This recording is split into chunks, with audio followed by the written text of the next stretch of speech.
कधी कधी देव आमच्या संगती इतकं काही बोलतो, परंतु आम्ही समजत नाही. एली संगती देव बोलू पाहत होता, समजत नव्हतं.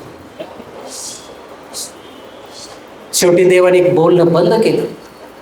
लहान शमूएला संगती बोलायला सुरुवात केली.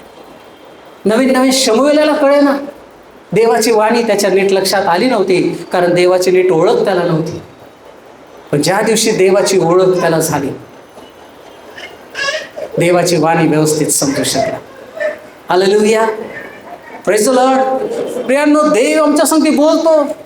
तो निसर्गाच्या द्वारे बोलतो, तो कधी कधी शत्रूच्या द्वारे बोलतो, तो कधी कधी परिस्थितीच्या द्वारे बोलतो, तो वचनाच्या द्वारे बोलतो, सेवकांच्या द्वारे बोलतो. वेगवेगळ्या प्रकारे देव बोलतो. पण ते समजण्यासाठी उपयुक्त कान असण्याची गरज आहे. हालेलुया.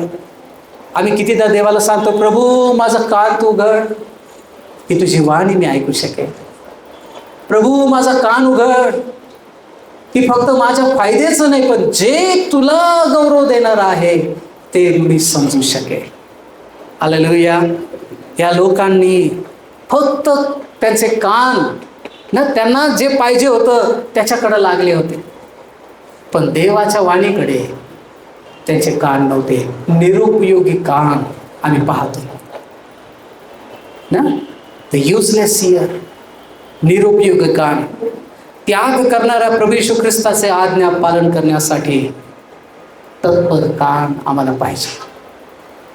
तत्पर कान की प्रभू बोल, तुझा दास ऐकत आहे, तुला काय हवंय.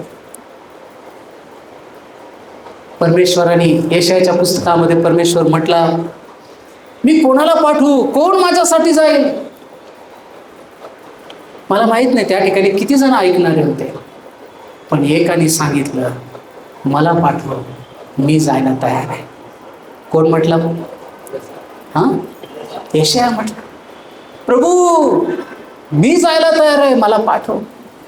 कधी कधी देव अनेक लोकांसंगती बोलतो, कोण जाईल माझ्यासाठी या लोकांपर्यंत, कोण जाऊन त्यांना सुवार्ता सांगेल, कोण जाऊन माझा मार्ग त्यांना दाखवेल. देवा मी माझ्या कामात बिझी आहे ना, मला हे आहे ते आहे, खूप बिझी आहे मी. निरुपयोगी कान ऐकून सुद्धा पालन करण्यासाठी तयार नाही.